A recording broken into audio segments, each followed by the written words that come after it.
La Bible en un an, le 15 mai, le premier livre de Samuel, chapitre 17, verset 55, au chapitre 19, verset 24. Le livre des psaumes, chapitre 112, versets 1 à 10. Le livre des proverbes, chapitre 14, versets 28 et 29. L'évangile de Luc, chapitre 16, versets 1 à 18. 1 Samuel chapitre 17. Lorsque Saül avait vu David marcher à la rencontre du Philistin, il avait dit à Abner, le chef de l'armée, « De qui ce jeune homme est-il le fils, Abner ?» Abner avait répondu, « Aussi vrai que ton âme est vivante, roi, je l'ignore. » « Informe-toi donc pour savoir de qui ce jeune homme est le fils, » avait dit le roi. Quand David fut de retour après avoir tué le Philistin, Abner le prit et le conduisit devant Saül. David tenait à la main la tête du Philistin. Saül lui dit, « De qui es-tu le fils, jeune homme? » Et David répondit, « Je suis le fils de ton serviteur Isaïe, le Bethléemite. » 1 Samuel chapitre 18. Alors que David finissait de parler à Saül, Jonathan s'attacha à lui. Jonathan aima David comme lui-même. Ce jour-là, Saül garda David chez lui et ne le laissa pas retourner chez son père. Jonathan fit alliance avec David parce qu'il l'aimait comme lui-même. Il retira le manteau qu'il portait pour le donner à David, et il lui donna ses vêtements, y compris son épée, son arc et sa ceinture. David partait en campagne, et il réussissait partout où l'envoyait Saül. Celui-ci le mit à la tête des hommes de guerre, et il plaisait à tout le peuple, même aux serviteurs de Saül. Alors qu'il revenait de guerre, après que David eut tué le Philistin, les femmes sortirent de toutes les villes d'Israël à la rencontre du roi Saül. Elles chantaient et dansaient au son des tambourins et des triangles, et elles poussaient des cris de joie. Les femmes qui chantaient se répondaient les unes aux autres en disant « Saül a frappé ses 1000 et David ses 10 000. » Saül fut très irrité. Il prit très mal la situation. Il dit « On en donne 10 000 à David, et c'est à moi que l'on donne les 1000. Il ne lui manque plus que la royauté. » Saül regarda David avec malveillance à partir de ce jour et par la suite. Le lendemain, le mauvais esprit envoyé par Dieu vint sur Saül, qui eut des accès de délire au milieu de sa maison. David jouait comme les autres jours, et Saül avait sa lance à la main. Saül leva sa lance en se disant « Je vais clouer David contre la paroi. » Mais David l'évita par 2 fois. Saül éprouvait de la peur vis-à-vis de David parce que l'Éternel était avec David, alors qu'il s'était retiré de lui. Il l'éloigna de lui et l'établit chef de 1000 hommes. David partait en campagne et en revenait à la tête du peuple. Il réussissait dans toutes ses entreprises et l'Éternel était avec lui. Voyant qu'il réussissait toujours, Saül avait peur de lui. En revanche, tout Israël et tout Juda aimaient David parce qu'il partait en campagne et en revenait à leur tête. Saül dit à David, « Je vais te donner en mariage ma fille aînée Mérab. Seulement, sers-moi comme un vaillant homme et mène les guerres de l'Éternel. » Il se disait, « Je ne veux pas porter la main contre lui, que ce soit les Philistins qui le fassent. » David répondit à Saül, « Qui suis-je? Qu'est-ce que ma vie et qu'est-ce que le clan de mon père en Israël pour que je devienne le gendre du roi? » Lorsque le moment où Mérab, la fille de Saül, devait être donnée en mariage à David arriva, elle fut donnée à Adriel de Mehola. Michal, la fille de Saül, tomba amoureuse de David. On en informa Saül et cela lui plut. Il se disait, « Je la lui donnerai en mariage. Ainsi elle représentera un piège pour lui et il tombera sous les coups des Philistins. » Saül dit une nouvelle fois à David, « Aujourd'hui tu vas devenir mon gendre. » Saül donna l'ordre suivant à ses serviteurs, « Parlez en secret à David et dites-lui, Le roi a de l'affection pour toi, et tous ses serviteurs t'aiment. Deviens maintenant son gendre. Les serviteurs de Saül répétèrent ces paroles à David et il répondit, Croyez-vous qu'il soit facile de devenir le gendre du roi? Je ne suis qu'un homme pauvre, sans importance. Les serviteurs de Saül lui rapportèrent ce qu'avait répondu David. Saül dit, Voici comment vous parlerez à David. Le roi ne réclame aucune dot. Toutefois, il désire 100 prépuces de Philistins pour être vengé de ses ennemis. Saül avait le projet de faire tomber David entre les mains des Philistins. Les serviteurs de Saül rapportèrent ces paroles à David, et ce dernier accepta les conditions qui lui étaient posées pour devenir le gendre du roi.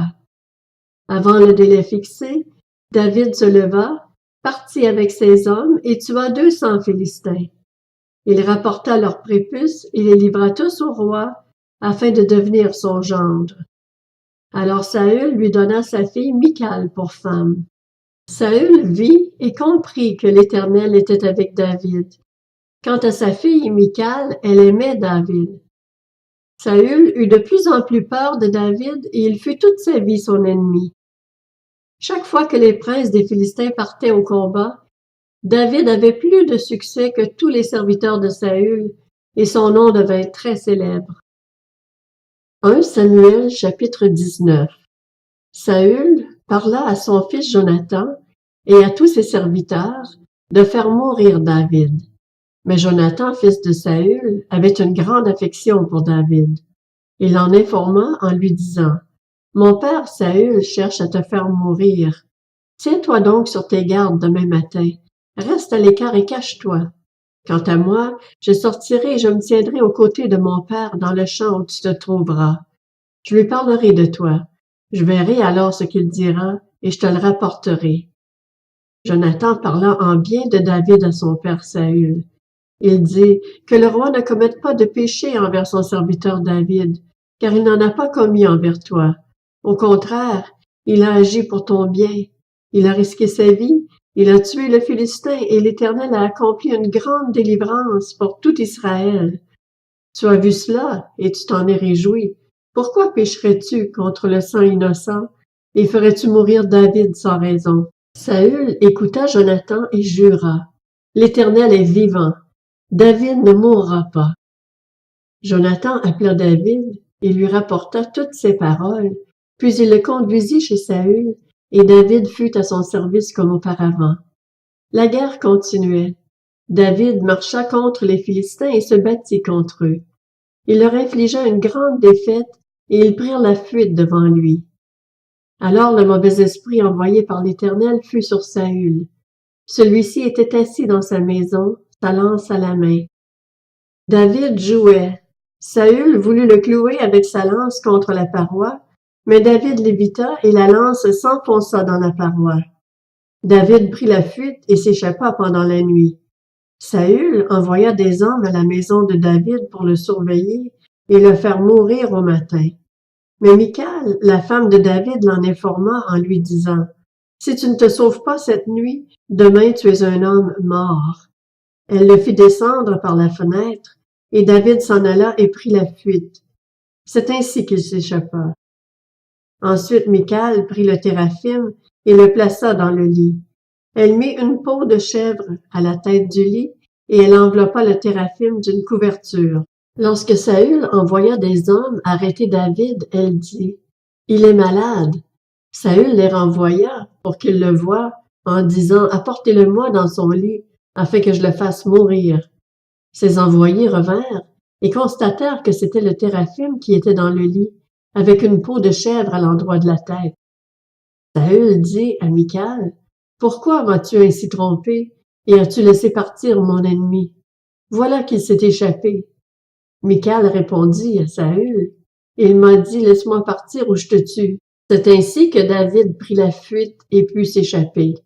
Il se rendit vers Samuel à Rama et lui raconta tout ce que Saül lui avait fait. Puis il alla avec Samuel habiter à Najoth. On le rapporta à Saül en disant, « David se trouve à Najoth près de Rama. » Saül envoya des hommes arrêter David. Ils virent une assemblée de prophètes en train de prophétiser, avec Samuel à leur tête. L'Esprit de Dieu reposa sur les envoyés de Saül, et ils se mirent eux aussi à prophétiser. On le rapporta à Saül, qui envoya d'autres hommes, et eux aussi se mirent à prophétiser. Il en envoya encore pour la 3e fois, et ils se mirent également à prophétiser. Alors Saül se rendit lui-même à Rama. Arrivé à la grande citerne qui se trouve à ses coups, il demanda: Où sont Samuel et David? On lui répondit: Ils sont à Najoth, près de Rama. Il prit alors la direction de Najoth, près de Rama. L'Esprit de Dieu reposa aussi sur lui, et Saül continua son chemin en prophétisant jusqu'à son arrivée à Najoth, près de Rama. Il retira ses vêtements et prophétisa aussi devant Samuel. Il se jeta nu par terre, et resta ainsi tout ce jour-là et toute la nuit. Voilà pourquoi l'on dit: Saül est-il aussi parmi les prophètes? Le livre des Psaumes, chapitre 112. Louez l'Éternel. Heureux l'homme qui craint l'Éternel, qui trouve un grand plaisir à ses commandements. Sa descendance sera puissante sur la terre. La génération des hommes droits sera bénie. Le bien-être et la richesse sont dans sa maison, et sa justice subsiste toujours. La lumière se lève dans les ténèbres pour les hommes droits, pour celui qui fait preuve de grâce, de compassion et de justice. Il est bon que l'homme fasse grâce et qu'il prête, qu'il règle ses affaires conformément au droit, car il ne sera jamais ébranlé. On se souviendra toujours du juste. Il ne redoute pas les mauvaises nouvelles. Son cœur est ferme, plein de confiance dans l'Éternel. Son cœur est affermi, il n'éprouve aucune crainte, au point qu'il regarde ses adversaires en face. Il distribue ses bienfaits, il donne aux pauvres, sa justice subsiste à toujours, il relève la tête avec gloire. Le méchant le voit et s'irrite, il grince des dents et perd courage. Les désirs des méchants sont réduits à néant. Le livre des Proverbes, chapitre 14. Quand le peuple est nombreux, c'est un honneur pour le roi. Quand la population manque, c'est la ruine du prince. Celui qui est lent à la colère fait preuve d'une grande intelligence, tandis que celui qui s'énerve facilement proclame sa folie. L'Évangile de Luc, chapitre 16. Jésus dit aussi à ses disciples: Un homme riche avait un intendant. On vint lui rapporter qu'il gaspillait ses biens. Il l'appela et lui dit: Qu'est-ce que j'entends dire à ton sujet? Rends compte de ta gestion, car tu ne pourras plus gérer mes biens. L'intendant se dit en lui-même: Que vais-je faire, puisque mon maître m'enlève la gestion de ses biens? Travailler la terre, je n'en ai pas la force. Mendier, j'en ai honte. Je sais ce que je ferai pour qu'il y ait des gens qui m'accueillent chez eux quand je serai renvoyé de mon emploi. Il fit venir chacun des débiteurs de son maître et dit au premier: Combien dois-tu à mon maître? Je dois 100 tonneaux d'huile d'olive, répondit-il. Il lui dit: Voici ton reçu, assis-toi vite et écris 50. Il dit ensuite à un autre: Et toi, combien dois-tu? Je dois 100 mesures de blé, répondit-il. Et lui dit: Voici ton reçu, écris 80. Le maître fit l'éloge de l'intendant malhonnête à cause de l'habileté dont il avait fait preuve. En effet, les enfants de ce monde sont plus habiles vis-à-vis de leur génération que ne le sont les enfants de la lumière. Et moi, je vous dis, faites-vous des amis avec les richesses injustes, afin qu'ils vous accueillent dans les habitations éternelles lorsqu'elles viendront à vous manquer. Celui qui est fidèle dans les petites choses l'est aussi dans les grandes, et celui qui est malhonnête dans les petites choses l'est aussi dans les grandes. Si donc vous n'avez pas été fidèle dans les richesses injustes, qui vous confiera les biens véritables? Et si vous n'avez pas été fidèle dans ce qui est à autrui, qui vous donnera ce qui est à vous? Aucun serviteur ne peut servir 2 maîtres, car ou il détestera le premier et aimera le second, ou il s'attachera au premier et méprisera le second. Vous ne pouvez pas servir Dieu et l'argent. En entendant tout cela, les pharisiens qui aimaient l'argent se moquaient de lui. Jésus leur dit, « Vous cherchez à paraître juste devant les hommes, mais Dieu connaît votre cœur. De fait, ce qui est très estimé parmi les hommes est abominable devant Dieu. » La loi et les prophètes ont subsisté jusqu'à Jean. Depuis lors, la bonne nouvelle du royaume de Dieu est annoncée et chacun cherche avec force à y entrer. Le ciel et la terre disparaîtront plus facilement que ne tombera un seul trait de lettre de la loi. Tout homme qui renvoie sa femme et en épouse une autre commet un adultère, et tout homme qui épouse une femme divorcée de son mari commet un adultère.